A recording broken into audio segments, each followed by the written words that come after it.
This is Marine Highway 84, a river system that moves millions of tons of cargo every year. Last time, we began our descent down a staircase of dams and locks in the Snake River, transporting eastern Washington wheat to markets all over the world.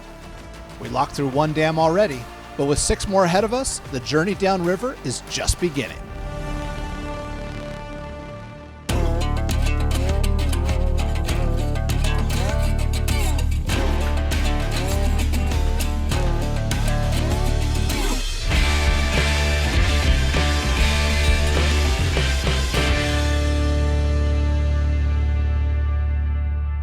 Pulling away from the dock, about to swing out the channel right at sunrise and headed to Lower Monumental Dam.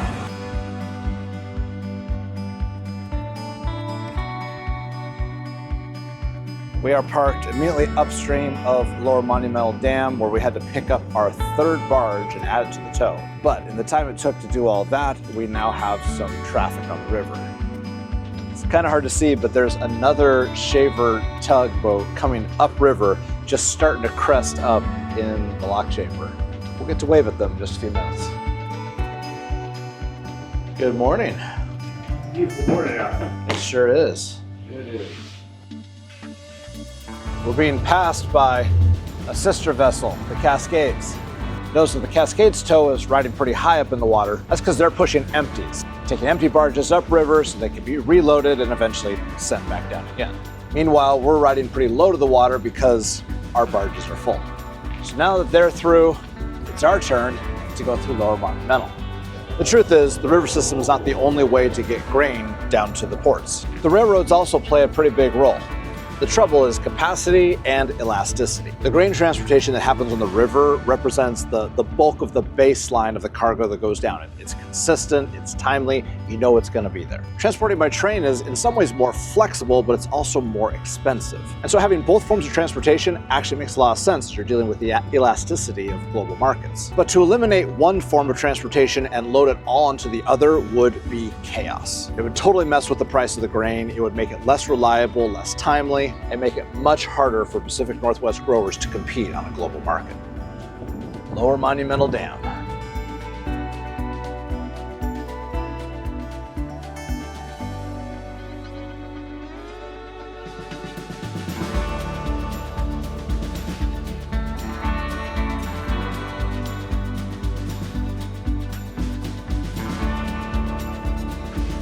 Under the water there on the upstream side of this lock chamber, you can see these bubbles coming up. That's air injected underneath the chamber to create a curtain of bubbles that discourage juvenile fish from swimming into the chamber. Now, the truth is, being in the lock is not necessarily lethal for the fish. It's just one more obstacle that might slow them down on their journey downstream. Every little bit counts. Every fraction of a percentage counts at each dam. And so measures like this, even though it's small, makes a compounding difference in supporting the migration of salmon.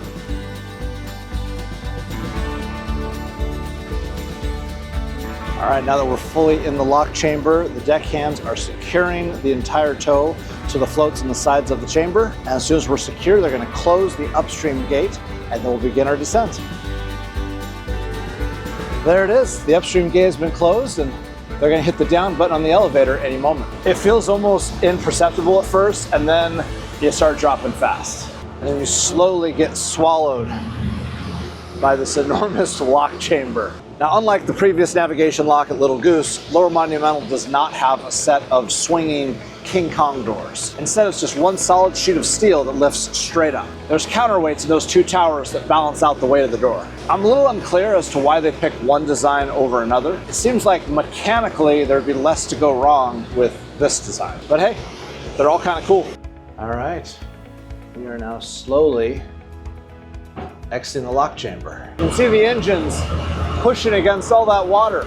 All the lock chambers have a certain amount of wear and tear. Getting submerged in water, then exposed to air over and over again definitely puts some wear and tear on the concrete. This leads to what's called spalling, where the top surface of the concrete starts to flake off and expose the aggregate underneath.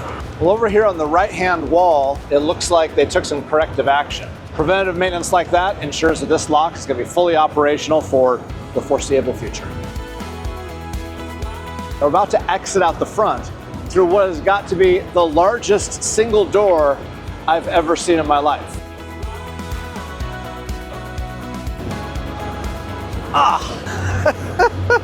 No matter what you've heard, these dams are not small, they are not obsolete, and they are nowhere near the end of their lifespan. These things are absolutely enormous. They'll continue to provide benefits to the people and industries of this region for the foreseeable future.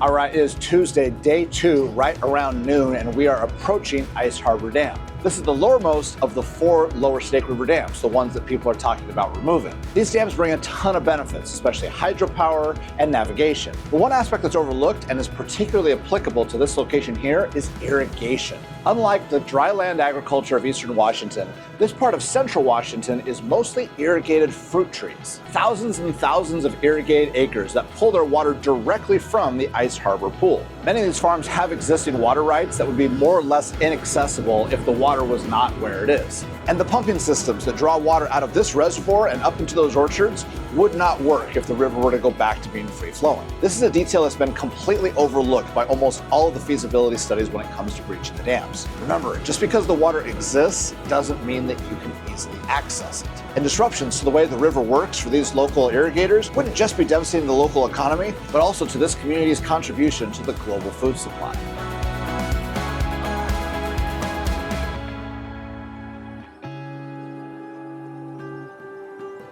We've just entered the Ice Harbor navigation lock. We're about 2/3 of the way into the lock chamber. We're coming to a stop shortly. So little margin as you squeeze into this space. It's really amazing the way that these guys pilot these ships. All right, Justin, what are you watching for as we come to the lock chamber like this? So right now I'm looking at the float and the yellow line right there. We can only go to the yellow line. It's about 100 to the yellow. I'm just giving him numbers, distances, so I don't let him drive right into the end of the wall. And 30. This is crazy. This thing is 600 feet long and we're just a couple feet away from the yellow line. And so if we're going any faster than walking speed, we'll snap this line. Yeah, we're looking good. We got 5.5 feet to the yellow. These guys are so good at their jobs. You might think it doesn't look that hard to tie a rope to a cleat, but keep in mind, knowing exactly how much momentum is there and when it's safe to tie off, that's a skill. This line's a quad. There's 1, 2, 3, 4 going that way, and then the same for the backup. And then we kind of just go down the barge and pick what lines up the best. Even though these barges fit pretty precisely inside the lock chamber, you wouldn't want to operate the lock with the vessel just floating loose inside. There's a little bit of turbulence that happens when they open the valves and stuff could move around it. It's not safe. So every vessel is required to be tied off. So yeah, if we were moving this fast and I was trying to make that line off, yeah, that line would just explode. How many tons are in a load this size? So with this one is 11,400 tons right now. Holy cow. And then we have one more barge to pick up. So we're in the Ice Harbor lock right now and the upstream gate has been closed. At any moment, they're gonna push the button to drain out the lock chamber and we're gonna start to drop. Oh, there we go. Just started. You don't feel a thing when you're here on the barge, but you can see the wall start to move. And just like that, we've lost a foot, and then 2, and then a whole yard, and 100 feet later, we will be in the lower river. All right, we are at the bottom of the Ice Harbor lock. Now we're waiting for this door to open, and we'll head to the very bottom of the Snake River, just a few miles away from where it comes to its confluence with the Columbia. Here comes the bottom lip. Daylight. Wow. So we're free once you untie this? Yep. All right, Mike, you're all loose. Okay, thank you for a job well done.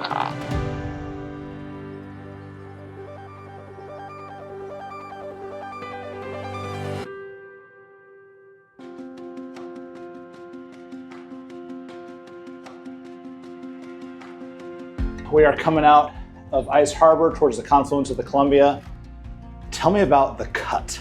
Oh, the infamous cut. It's a very narrow channel for about 9.5 miles. It's only, maybe 400 feet wide. So the river looks plenty wide. Looks like you have all the room in the world. Yeah, it's real wide, but there's only a couple feet of water over there. Right here, it's been dredged to, I've got 13 feet under the boat. But you would be able to have two vessels pass each other? Nope. Just barely? No? Nope, nobody passes interesting. here. If somebody was inbound light boat right now, Yeah. just tell them to go ahead. But if you had another fully loaded tow, you would have them wait down by the Confluence? They would wait, yeah. They'd make arrangements ahead of time. All right, we are now on the very bottom of the Snake River, right below its confluence with the Columbia. This is a stretch of the river that often gets overlooked in the conversation about dam breaching because it's downstream of the lower four Snake River dams. Meaning technically, this stretch of slack water would be unaffected because McNary Dam downstream would not be removed, at least not yet.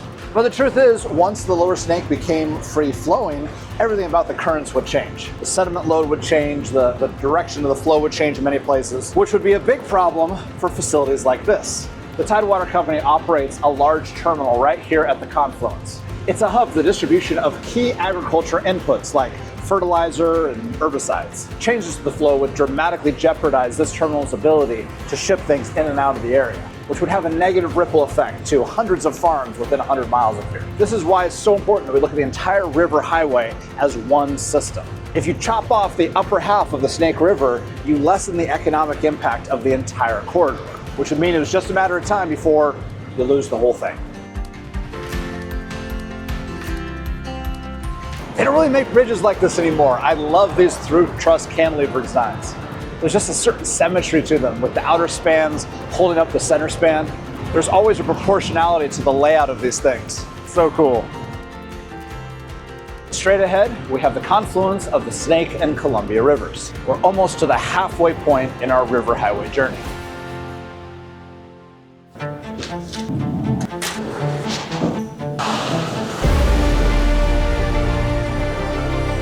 Just look at the size of those cliffs. This is Wallula Gap, one of the most significant and dramatic geological sites in the Pacific Northwest. During the big Missoula floods, hundreds of feet of water burst through this ridge, carving out this massive gap in the hillside and draining an ancient lake that covered the present-day Tri-Cities. The evidence and debris from those floods goes all the way out to the Pacific Ocean. Looking up at those cliffs, it's something else.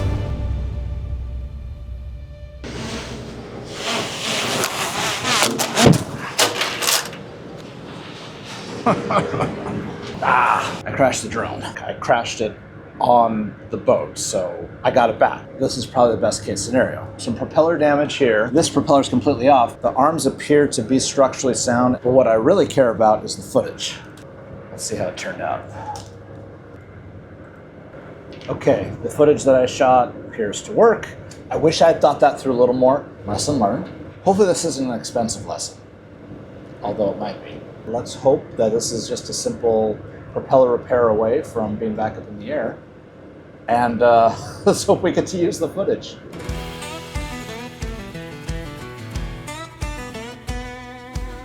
We are just upstream of the McNary Dam lock.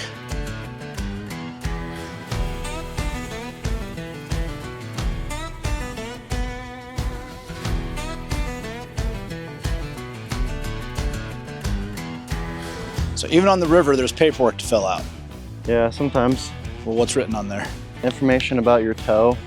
So like the cargo it's holding, if it's loaded or empty, how much it's drafting, and if it's stopped since the last dam, because they need to know if anything's changed.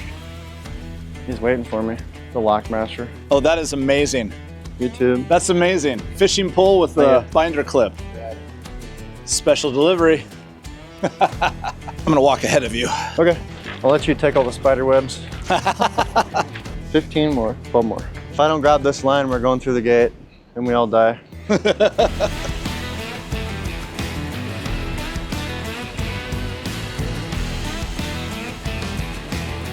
All fast.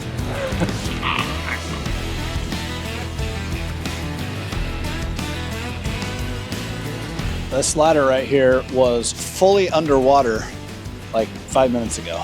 I mean, I guess you could pull yourself out right now, but man, that'd be a long trip. I guess in the event of something getting stuck, you would be glad to have a way to climb out. But still, that's 100 feet straight up. The downstream gate is open and Levi here is untying us. All this. McNary Dam was the second dam built on the Lower Columbia River to support inland navigation. The first, of course, was Bonneville Dam in 1938. Let's face it, having an ocean port is a game changer when it comes to trade.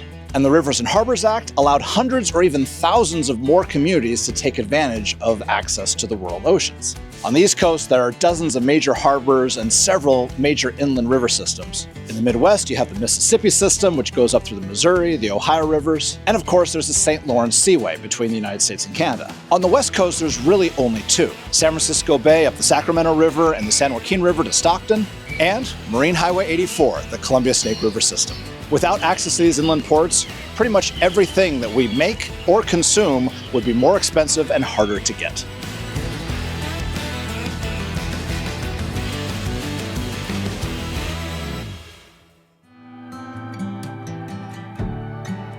So cool. In some ways, the passing of this bridge is a little bit symbolic. The bridge carries Interstate 82, which is about to join with Interstate 84, which then follows the Columbia River all the way to Portland. And so for the next day and a half, we're going to continue downriver into what people tend to think of as the Columbia River Gorge. Right here in eastern Oregon, it's relatively flat, a lot of cropland, a lot of irrigation, but gradually the banks are going to get higher, the canyon is going to get deeper, until eventually we'll be cutting through the Cascade Mountains. This is the start of one of my favorite places in the world. I love it here.